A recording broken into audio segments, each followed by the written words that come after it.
Hello，大家好，我係隊長 Will，身處喺大嶼山，大家認唔認得啲咩位置呢？後邊應該會見到呢個嘅彌勒山，身處嘅位置呢，就喺蓮花山，不過並唔係大家熟悉嗰個東蓮花山，呢個喺西邊西蓮花山。如果大家有睇地圖嘅習慣，都知道香港其實呢數埋都有3個蓮花山，其中一個喺荃灣啦，另外2個喺大嶼山。今日同大家就行埋另一個嘅蓮花山。水寶科啲關節奶粉，9成用家證實有效改善關節痛，22年品牌，銷量突破250萬罐，澳洲製造，醫護學會認可。膝頭好，上山落山你先做得到。呢個位置呢，望翻出去呢，就會見到個機場嘅方向。今日呢，趁有少少時間，逼到2個人3個鐘頭出嚟呢，就喺東涌行咗上嚟。一陣間就會沿住呢一個嘅木棧道啊，昂坪棧道呢，就落翻去，全程大概係8K 度啦。之後 point 俾大家嚇。嚟呢一個嘅東蓮花山咧，有2條路嘅。今日先行呢一條先，而有個標誌性啲嘅地標咧，叫西蓮花石台咧，就喺另一邊上嚟，喺深石村嗰邊上嚟嘅。下一次咧，同大家行埋嗰邊上嚟。今次我哋就沿住東北邊嘅方向上山，去到東涌消防處嘅後邊，沿住裕東路一直行，途中走上天橋，橫過馬路，就會去到日東村嘅盡頭位置。沿住裕東路一直跑嚟到呢個位置，有個興建咗嘅地盤，不過過兩年而家冇噶啦。呢個河口位置嚟嘅，可以喺呢個位置切翻去呢個東澳古道，沿住侯王廟方向跑，直望過去已經見到呢個360昂坪纜車。好啦，望見呢個康樂中心呢條東澳古道，如果你想睇侯王廟，可以行出少少嘅。望正個海邊嘅侯王廟，呢個位置幾舒服下嘅。香港遊樂場協會側邊有條橋，呢條叫做侯王橋。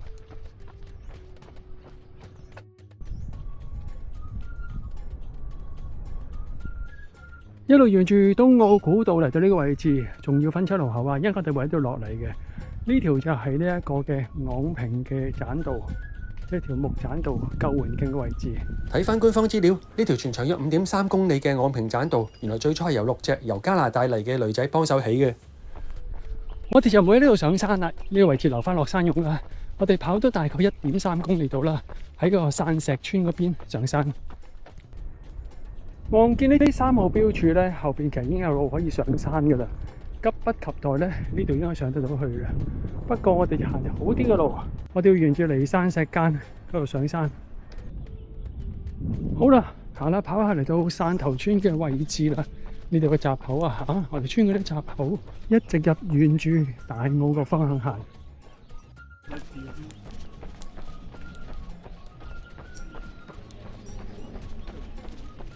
橫過呢條橋，呢條橋嘅上游方向就係呢個彌勒山流落嚟嘅離山石間。見到呢間汕頭學校，上山嘅路喺側邊啦。OK。呢度會見到一個廣場位置，有呢一個嘅滅火把喺呢度上去。正式嚟到呢一個嘅主菜路段，全程上到呢一個西蓮花山，大概係2.8公里度啦。前半段應該嚴格嚟講前1/3度啦，就係會沿住呢個離山石間側邊嘅山徑上去嘅。相對嚟計冇咁急，後半段就急少少。起步初頭先講咗啦，相對嚟平緩少少嘅石間就喺我哋嘅左手邊啦。咁啊，密林路段，但係都行到人嘅，一個人嘅路寬係有嘅。沿途有村民嘅溫馨提示啊，留意啦，沿途有水管，同埋呢度流落水啲村民用嘅，唔好整污咗水，千祈唔好整污咗啲水。剛剛所講嘅水管出現咗啦，哇！有隻紅色嘅唔知咩昆蟲，唔好搞佢，顏色越鮮豔就越有機會有毒。呢段因為啲舊有水管爛咗，所以重新鋪嗰啲藍色嘅，係啦，前面有條斷管喺度啦。OK， 下邊都有條爛咗嘅水管喺度，唔好理有冇爛都好啦，唔好踩啲水管，一來驚踩爛，二來驚跣腳。好，望咗一條咁直嘅水管路，差不多要離開呢個石間附近嘅路段啦。好咧，直沿一條冇乜大上落嘅水管側邊走嚟呢個位置，應該係要橫過呢一個嘅離山石澗啊。頭先我話呢段路大概係1/3度啊，再認真度一度，冇1/3啊，1/4度嘅咋，全程2.8公里上到頂。呢度只不過係行咗700-800米嘅距離。好啦，嗱呢個位置定一認，頭先佢講咗啦，我哋要離開石澗噶嘛，變上嚟嘅唔好再直懟上去啦。啊呢棵樹好得意啊，有個紅色嘅山果喺度，有個青色嘅微熟嘅添。再望清楚幾粒添嘛，遠處再望上去嘅見到3輛纜車。我哋喺呢個位置咧要轉右手邊，喺呢度上。見到側邊有絲帶有路嘅。好啦，一路上一路影咗畫面俾大家睇睇啦。轉咗右手邊之後，路況當然唔同晒啦，上得直好多，急好多。呢度做2公里鬆啲先上到頂嚇。呢條咧我哋應該叫佢做呢個離山嘅右脊，喺離山石澗嘅右手邊。好，側邊先啱。呢度好啦，上一段比較斜少少嘅路段之後，呢段好似開心翻少少喎，冇扯得咁急，同埋啲樹蔭罩住兩邊，亦都唔係點大手大腳。不過唔知呢段會維持幾耐啦。行下唞下，影下路況啦。大致上呢段路上緊嘅路況都係咁上下嘅，又有少少密，但又未至於行唔到。回望翻出邊呢，係開揚嘅東涌市嘅景色。山路就總會咁樣噶啦，隨着天氣嘅變化，就會啲冧樹出現多住一條路。望遠啲啦，你會見翻條路喺你前面出現翻。呢段嘅上山路段，感覺路況係曾經被火燒過嘅，咁但係睇啲被燒過嘅跡象咧，都應該有好一段長嘅時間噶啦。燻黑咗嘅樹幹，重新嘅樹枝，由東澳古道上1公里鬆啲，會見到呢嚿嘢，唔知乜嘢嚟㗎，有鋼筋喺裏邊嘅。可能係戰士遺跡 ，OK。如果你行1公里到都見唔到呢嚿嘢嘅話，sorry，你應該行錯咗路啦。嚿石等打後一段路段有啲屈來屈去，咁但係路況都清楚嘅，屈屈下就見到好多絲帶又出現翻嘅啦。一路上嘅時間嚟回望先啦，鏡頭正中央呢個位置見到個石凳啊，啱啱經過個位置，跟住一段比較密啲嘅路段啦。再高少少又有2個比較新淨啲嘅石屎凳，頭先冇為意啊，唔知係咪喺另一邊過咗啦。不過有的石屎凳即係應該有路去得到先有呢啲咁嘅建構物嘅，如果唔係當初點起呢？不過可能山密咗都唔出奇，無需考究嘅，反正都係通咗上嚟呢個位置。好，繼續上啦。好，表面上有好多絲帶啊，啱啱呢個位置之前呢，有條路係去咗另一邊嘅。行行下唔對路嘅時候，回望翻過嚟，先見到呢度有啲嘅開揚啲嘅位置。我哋嘅目標山頭喺我哋前面。好，望住頭先所講目標山頭一直向前走嘅時間，補充咗幾句先嚇。方向係嗰個啫，但係呢個唔係最頂嘅位嚟嘅，最頂嘅位係高少少，比呢一個嘅你當副峰咁上下位置啦，咁樣嘅描述啦，遮咗，所以係睇唔到嘅。先要上咗呢段，上完之後就冇咁急噶啦。咁然後就打橫移過去另一個嘅頂位，大概係580米海拔度咧嘅西蓮花山。哇！呢段好得意啊，咁高個位置都有啲石堆喺度嚇。左手邊疑似有路之餘，但係睇清嗰啲似一條坑嚟嘅。右手邊反而就似有路，呢有條絲帶喺度嚇。OK， 睇清楚先對入去。一路上嘅時間見到都嘅樹窿，呢個已經係第2個嚟嘅。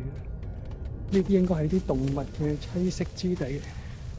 唉，唔好傻更更捐入去啊！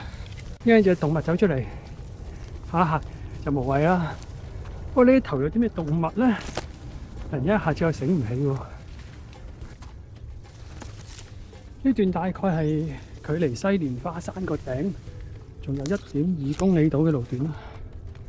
都幾直下㗎 ，OK。雖然兩邊有嘢罩住咗，你唔多覺，但係腳下感覺係斜嘅、直嘅，安全度就啲蜜草啦。OK， 小心行都 OK 嘅。距離西蓮花山頂仲1公里到嘅距離，有啲石位要你用下手扶下先上得到喎。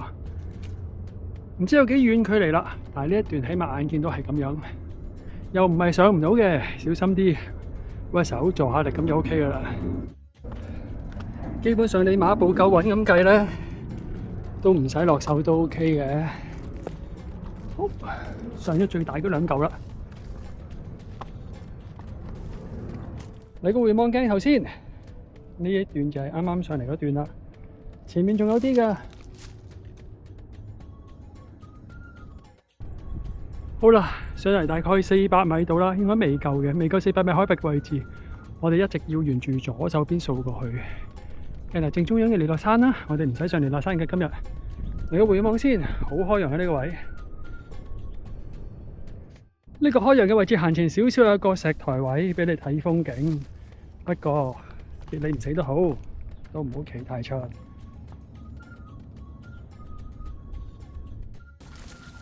唞唞氣，睇完風景之後，繼續沿住後邊密質質嘅山徑繼續上頂。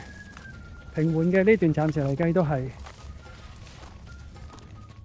好啦。上一個頂位應該400米海拔唔夠，因為前面嗰個先係400，呢度低少少。呢個位置咧，另一邊呢個位啦，呢個絲帶度可以落翻去呢一個嘅散石灣，即係都係東澳古道其中一個位置，近碼頭嘅位。當然我未行過啦，純粹睇地圖描述，有機會先試啦。今日專心一意行呢一條去西蓮花山嘅山徑，大概距離頂位800米到嘅位置，可以望見港珠澳大橋喺我哋嘅右手邊。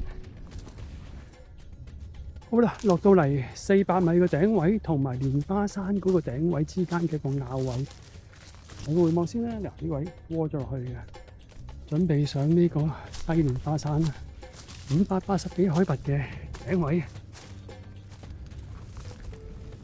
照量度地圖嘅距離大概仲有700零米到啦，到頂，但係攀升仲有85嘅，估計啲85海拔嘅攀升都係同鏡頭前面嘅路況差唔多啦，唔覺得有特別上一級嘅路段嘅。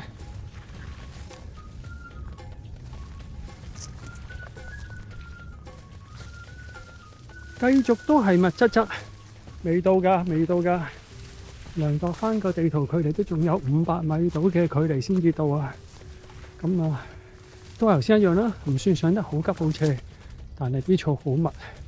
嚟呢段路唔襟刮嘅，記得着翻條長棉褲，甚至乎帶翻個手袖啊！真係望見個頂啦！上邊有人企喺度喎，唔係石嚟喎，竟然係人嚟嘅喎，估你唔到啊嚇！望見啦，西蓮花山，距離個頂位仲有250米距離，路況係咁樣嘅，腳下感覺嘅斜度係慢慢開始斜咗啲啦，冇頭先咁平緩啦。好啦，望見山頂位置，頭先嗰人兄原來係揸碌大炮地影緊景啊！但係出邊咁灰灰蒙蒙，影咩咧？影飛機。上到嚟580米海拔嘅西蓮花山，呢個位置仲有個高少少嘅頂，上埋個頂。呢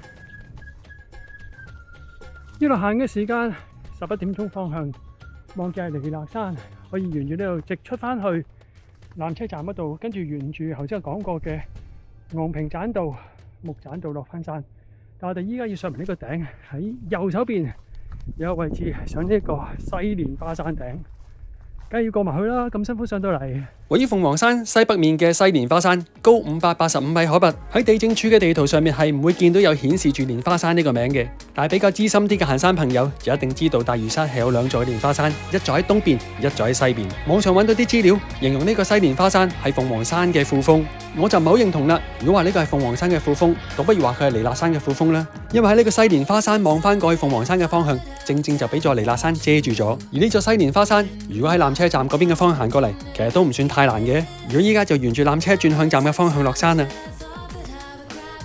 好啦，遙要經呢個昂坪棧道落山，當然要過翻過去纜車嗰邊啦。呢一段要落翻一個低少少嘅坳位，過埋呢一個山坡先，再過翻過去呢個中轉站啊，嗰個應該係纜車嘅一啲調度嘅設施個位置，先至落到山。好啦，喺個頂端啲嘅位置，我哋唔使上呢個山坡頂啊嚇，喺度跨過去之後，望見我哋要行嘅路啦。呢段向下走嘅路段咧，我哋唔使上翻嗰個轉車站嘅位置咧，先至落山嘅，落低少少已經有路接翻嘅。好啦，接翻出嚟啦，我哋唔使去到頂先落嚟嘅，喺度西蓮花山呢個位置咁捐咗出嚟，之後咧沿翻住左手邊嘅纜車轉向站方向上到嚟轉向站，轉左定轉右咧？當然係轉左啦，我哋左手邊嚟啊嘛。OK， 右手邊唔關事，呢個位置左邊轉，睇下個號數牌先，係 C100， 呢個寫咗啦，左邊昂坪，右邊東涌。我係落東涌嘅，由轉向站嘅位置落翻去呢個東澳古道，大概係3公里到嘅距離啦。有睇開我片嘅朋友都知道，我一直都唔係好主張大家行呢一條嘅山徑嘅。印象之中喺我拍片咁耐以嚟，都好似喺我畫面裏邊出現過一次嘅啫。唔推介俾大家嘅原因，因為呢條路線表面上睇好似好初級，實際上又唔係真係咁初級嘅路線嚟嘅。唔計晒整條5點幾公里嘅昂坪棧道啦，就算當我哋一行呢一段去到轉角站大概3公里到嘅距離都好啦，其實都幾多上上落落下嘅。途中仲要經過一啲幾線下嘅木棧道，好天嘅時間都還可以嘅，但係落雨嘅時間其實都幾線下。我就曾經同朋友試過喺天雨路滑嘅情況之下喺度操山，我個 friend 爭啲喺度跣咗落去啊！所以如果揀一條初級行山路線由東涌上呢個昂坪市集嘅話，我一定係揀法門古道而唔係揀呢邊。如果對法門古道冇乜印象嘅話，可以參考我呢條片啦。影下個木板路俾大家睇睇啊！有睇下我片嘅朋友都知咧，我唔係好贊成大家行呢條路，唔係想像中咁好行嘅路段，因為有陣時都會幾線下。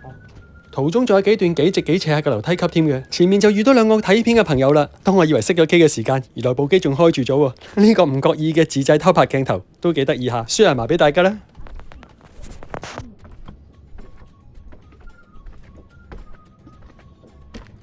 慢慢。我哋過嚟俾你睇。咁樣你慢慢行得嘅。呢個好似個網上服務，你好。係嘛？都係你啦。Hello，你好。係咯，好關心你㗎。多謝。睇佢先啊，係啊，係啊。Hello，你好。叫做咩歌啊？你好。Hello，我唔記得熄機添。好，慢慢落啊。嗱，點解我唔中意呢段路咧？嗱，見到其實佢而家地下咧已經整咗好多防滑嘅嘢，但係咧日子耐咗都會甩啦。咁之前冇咧就更加跣添嘅。頭先你見到嗰兩位下山朋友啊，其實都落得有少少要小心翼翼啦。OK， 所以咧，如果真係要落山咁計咧，揀法門古道就好過揀呢度嘅。但係一般普通行山朋友咧就會感覺就係呢度整靚晒啦，木板路啊，有修葺好行，但係實質上真係唔係咯。嗱，依家咧佢卡拉住整嘅嗰啲防滑，即係可能呢邊蝕咗啦，咁又再整翻另一邊咁成。真心講，好天都還可以嘅，落雨天就唔好行呢度，真係。一路落嚟，好奇心嘅我又見到右手邊有一條路口位置啦，兩條藍色嘅絲帶幫死你唔知啦個路口。睇翻地圖上面嘅方向，去一個叫做三角石脊嘅位置啊。睇你個路口都幾清晰啊，又可以 mark 低佢嘅探索路線。過咗06個牌，要上段樓梯級。頭先都講啦，好多人誤會，以為係齋上齋落，實質上係上上落落㗎。纜車底兩邊都有路，左邊有號數牌，右邊有靚路。我信佢都係落山嘅啫，我唔跨上去啦，沿右手邊行啦。橫過呢舊嘅供電設施啊，會見到個 C05嘅牌喺呢嚿嘢嘅後邊有路繼續落山。哇！有少少藍天啊！呢個位置望出去景色好靚啊，東涌市啦。後邊矮少少嗰個鏡頭正中央嘅婆髻山，跟住博都印，然後遮咗一紮就係鴨腳瀝啊、蓮花山啊嗰紮啦。跟住呢座高高地嘅就係大東以東嘅方向。落翻嚟呢一個凹咗去嘅位置，就係伯公坳。跟住再掃翻嚟高少少呢一個就係鳳凰山。啱啱遮咗添，落低咗呢個位置後邊呢個當然係彌勒山。接近底端呢個位置，啲路開始好行啲啦，由木板路變翻做石級路，風景亦都變得開揚。喺度直隊落去就係東澳古道啦。好啦，落翻嚟東澳古道。好啦，落翻嚟呢個東澳古道，行翻出去東涌啦。嚟到呢個位置大概手錶嘅3個半鐘頭到啦。基本上鏡頭之後都係跑住或者急行嘅，所以呢個時間應該算係唔係郊遊時間嚟嘅。咁而至於距離10.5公里多少少啦，呢條路線可以分上下兩段做總結嘅。前半段嘅西蓮花山想行好耐嘅啦，咁但係時間唔係好夠，次都今次就索性 cut 開佢兩段，有幾多時間就行幾多，先行咗半條先。咁係我諗對好多人嚟講都係一啲撈教啲嘅路段，但又未至於行唔到嘅，主要都係少人行。條路就比較荒少少嘅啫，多人行條都係一條好正常嘅行山路線嚟嘅，起起伏伏唔算易行嗰隻，咁但係都算清晰。沿途都多絲帶嘅，景色上高少少多開揚，路況都唔算好惡劣嘅，咁啊應該行開沙坪嗰啲處理得到嘅。至於後半段嘅呢個昂明棧道，我講好多次㗎啦，唔係一條大家想像中咁易行嘅路段嚟嘅。如果有留意我片嘅朋友都知，如果要揀一條易行上去呢一個嘅天壇大佛嘅山徑，一定係法門古道，唔係呢條。呢條係有上上落落之餘，同埋有陣時落雨天都係幾跣嘅。咁備忘住去啦。嗱，又怕啦，希望大家中意短片分享。另一邊嘅西蓮花山咧，下次再同大家行過。而中意短片嘅話，記得訂閱我 channel 同埋 share 片，隨行西郊嘅朋友啦。下條片再見，拜拜。